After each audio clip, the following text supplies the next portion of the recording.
नमस्कार विद्यार्थी मैत्रिणींनो, इयत्ता 8वीचा भूगोल आपण पाहतोय. धडा 7वा. धड्याचं नाव आहे लोकसंख्या. आपण मागच्या तासाला लोकसंख्या एक संसाधन हा मुद्दा पाहिला होता.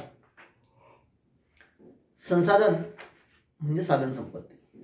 ज्याप्रमाणे मी तुम्हाला सांगितलं की सोनं चांदी किंवा वनस्पती पशु पक्षी प्राणी हे जसं मानवासाठी एक संसाधन असतं, उपयुक्त असं साधन असतं, त्याचप्रमाणे निसर्गातील माणूस हा सुद्धा संसाधनाचा एक प्रकार आहे.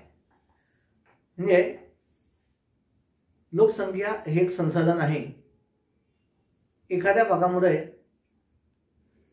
जर का लोकच नसतील तर त्या प्रदेशाचा विकास होणार नाही.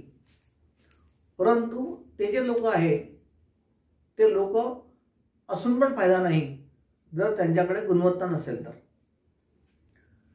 लोकांच्या संख्येपेक्षा लोकांची गुणवत्ता, लोकांकडे असलेलं ज्ञान, लोकांकडे असलेलं कौशल्य, त्यांच्याकडे असलेली बुद्धिमत्ता, त्यांची कार्य करण्याची क्षमता, त्यांच्यामध्ये असलेलं कुशलता, कार्यकुशलता, या सगळ्या गोष्टींचा त्या ठिकाणी विचार केला जातो. लोक असावे पण त्या ठिकाणी ते हुशार असले पाहिजे, ते बुद्धिमान असले पाहिजे. आणि म्हणूनच लोकांच्या संख्येपेक्षा त्या लोकांमध्ये असलेली गुणवत्ता ही तेवढी महत्त्वाची आहे. दोन्ही गोष्टी महत्त्वाच्या आहेत. कुशल आणि अकुशल दोन्ही प्रकारची लोकसंख्या आवश्यक असते. परंतु फक्त अकुशल कामगार उपयोगाचे नसतात.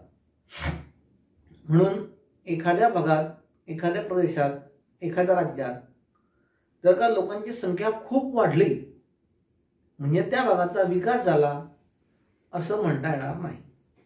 म्हणून मग विकास झाला किंवा विकास नाही झाला हे आपण कशावर ठरवू?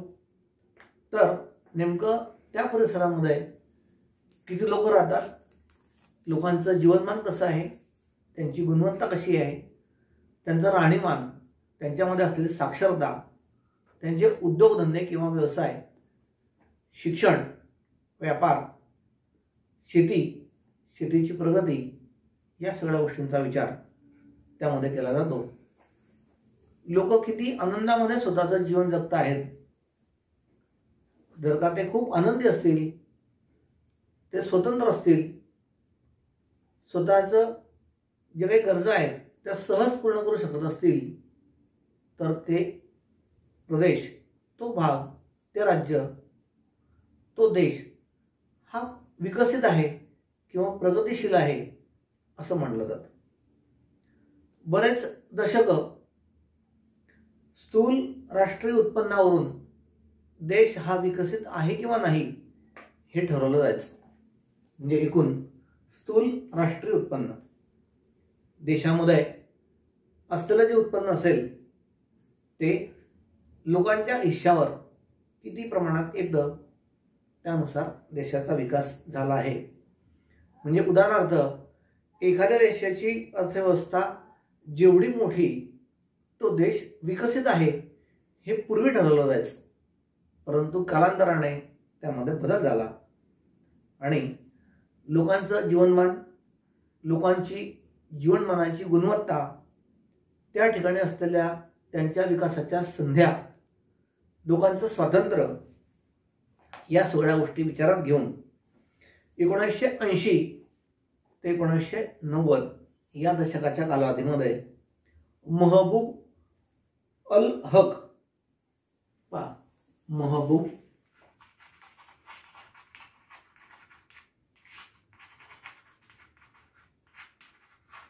अल हक आणि अमर्त्य सेन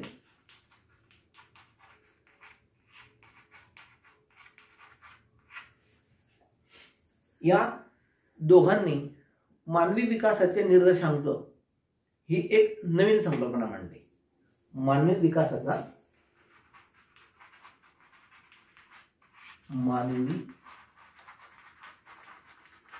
विकासाचा निर्देशांक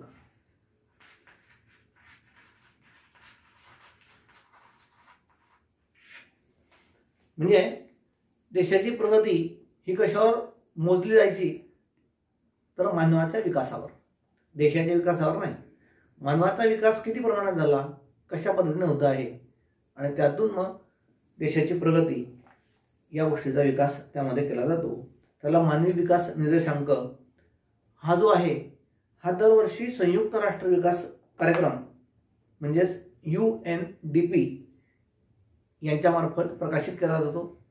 त्यानुसार कोणता देश किती प्रगत आहे, त्यांचा विकास किती झाला आहे हे ठरवलं जातं. खाली एक तक्ता दिला आहे. या तक्त्यामध्ये HDI म्हणजे मानवी विकास निर्देशांक हा दिला आहे. साधारणतः मानवी विकासाचा निर्देशांक हा 0 ते 1 यामध्ये मोजला जातो.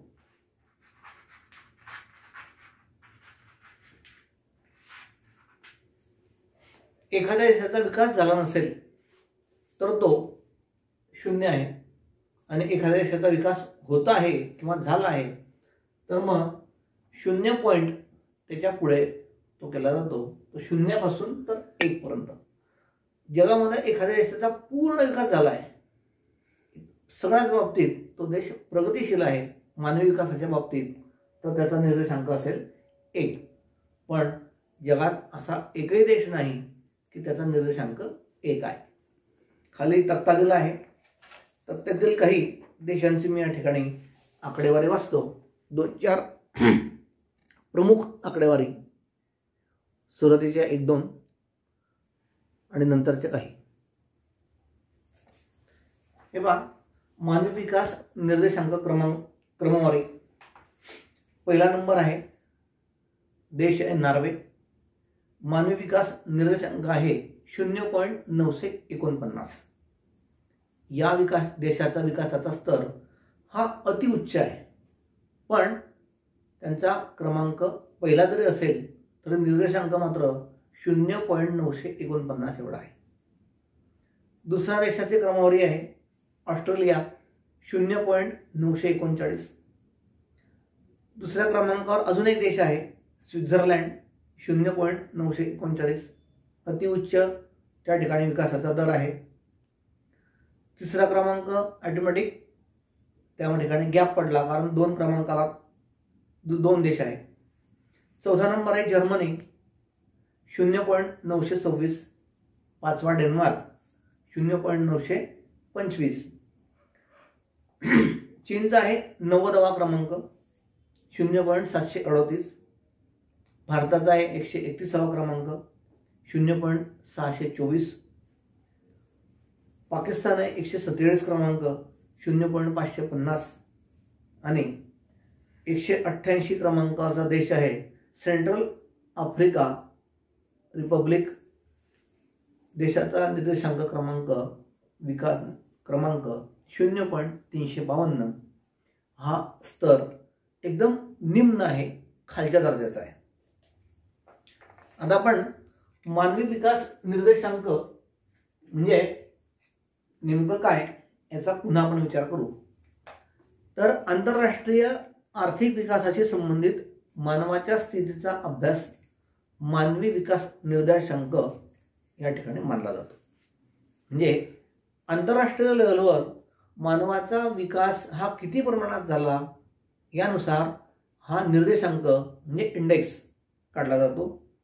फक्त आर्थिक सुबत्ता नव्हे, म्हणजे फक्त आर्थिक सुबत्ता म्हणजे विकास नाही, तर तो हा विचार संपूर्ण जगाने मान्य केला आहे. यामध्ये व्यक्ती सापेक्षच नव्हे तर प्रदेश आणि राष्ट्र याचाही विचार केला जातो. निर्देशांक ठरवताना 3 गोष्टीचा विचार होतो. पहिला आहे आर्थिक निकष म्हणजे सरासरी राहणीमान, लोकांचं राहणीमान कसं आहे, त्यांचे घरं, त्यांचे व्यवसाय, उद्योग, घरातील खाणं पिणं, कपडे लत्ते या सगळ्या गोष्टीचा विचार त्या ठिकाणी केला जातो. नंबर 2 आरोग्य. यामध्ये अपेक्षित आयुर्मान सुद्धा आहे. नंबर 3 शिक्षण. यामध्ये शैक्षणिक कालावधी पण आहे, म्हणजे शिक्षणामध्ये गळती होते. काही अप्रगत देशामध्ये शिक्षणाचं प्रमाणच कमी आहे, तर काही मुलं 5वीपर्यंत शिकतात, गळती कमी होते. काही 10वीपर्यंत शिकतात, त्या ठिकाणी गळती कमी होते. उदाहरणार्थ, एक 50 लाख मुलं जर का पहिलीमध्ये असतील तर 10वीमध्ये त्यांची संख्या 7-8 लाख असते, म्हणजे गळतीचं प्रमाण जास्त असतं. आता या मानवी विकासाचं निर्देशांक मी तुम्हाला सांगितलं की 0 ते 1 मध्ये मोजलं जातं. जेवढा निर्देशांक कमी तो तेवढ्या शून्याच्या जवळ असतो.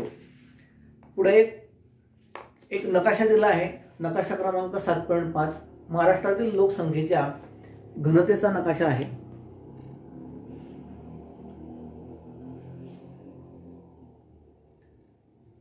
नकाशा कसा वाचतात मी तुम्हाला सांगतो.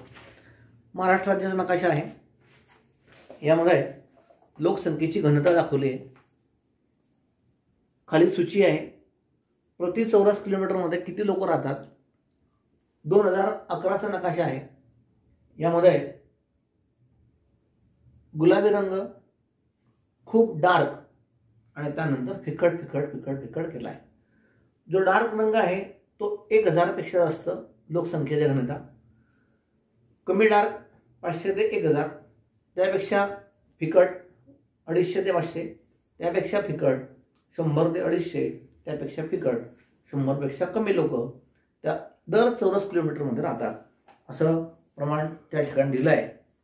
2011चा नकाशा आहे आणि संपूर्ण महाराष्ट्रातले हे जिल्हे या ठिकाणी दाखवले आहेत. नकाशाचं वाचन 2-3 मुद्द्यांमध्ये आपण करू की सर्वात जास्त लोकसंख्येची घनता कुठे आहे. हा डार्क रंग दाखवला इथे, ही सूचीमध्ये आपण पाहू.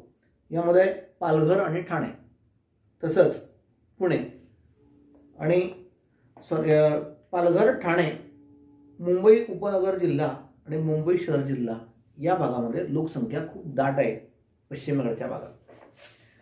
शेवटचा मुद्दा घेऊ. एकदम कमी लोकसंख्या कुठे आहे, 100 पेक्षा कमी. या ठिकाणी गडचिरोली हे शहर जिल्हा आहे, इथे लोकसंख्या एकदम कमी आहे. याचं कारण असं आहे की गडचिरोलीला घनदाट अरण्य आहे, म्हणून या घनदाट अरण्यामुळे लोकसंख्येचं प्रमाण कमी आहे. स्पष्टीकरण इथे दिलं आहे, मी ते पाहतो. पश्चिमेकडच्या जिल्ह्यांमध्ये लोकसंख्येची घनता जास्त आहे, तिथे औद्योगिकरण आणि नागरीकरणाचा प्रभाव जास्त आहे. त्यामध्ये मुंबई शहर जिल्हा, मुंबई उपनगर जिल्हा, ठाणे कोणता जिल्हा आहे पूर्वीचा, तसेच पुणे आणि कोल्हापूर या जिल्ह्यामध्ये लोकसंख्या जास्त आहे. तर नागपूर, नाशिक, अहमदनगर जिल्ह्यामध्ये लोकसंख्येची घनता मध्यम आहे. या ठिकाणी पर्जन्य छायाच्या प्रदेशामध्ये म्हणजेच पर्जन्य छायाचा प्रदेश तसंच अतिपूर्वेकडच्या प्रदेशामध्ये घनदाट अरण्य असल्यामुळे लोकसंख्येची त्या ठिकाणी कमतरता जाणवते. इथे काही चित्र दाखवले आहेत, ही चित्रांचं तुम्ही निरीक्षण करायचं. हे खूप मोठं एकत्रित कुटुंब, कालावधी दिला आहे 1810. याच्यात कोण कोण आहे तुम्ही शोध घ्यायचा. दुसरं चित्र आहे 1990. कुटुंब मोठं होतं, इथे कुटुंब छोटं झालं आणि नंतर 2010 कुटुंब छोटं झालं. दोघा तिघांचा फरक तुम्ही शोधायचा आहे आणि तो चर्चा करायची, घरी आईवडिलांशी चर्चा करायची आहे की नेमकं असं काय झालं, याचे फायदे याचे तोटे याचा पण आपण विचार करायचा आहे. इथे जरा डोके चालवा, हे दिलं आहे कमी लोकसंख्या जास्त लोकसंख्या यातील फरक, त्यातले फायदे आणि तोटे तुम्ही लिहायचे. त्यानंतर गृहपाठ घ्यायचा आहे. प्रश्न 4 आणि प्रश्न 5 गृहपाठामध्ये लिहायचा आहे. दिनांक आजचे टाकायचे. आज तारीख आहे 17 जानेवारी 2022. हा धडा संपला. उद्या आपण पुढचा धडा घेऊ. आज गृहपाठ लिहून घ्या, उद्याचा धडा वाचून घ्या, म्हणजे तुमच्या लक्षात येईल. धन्यवाद.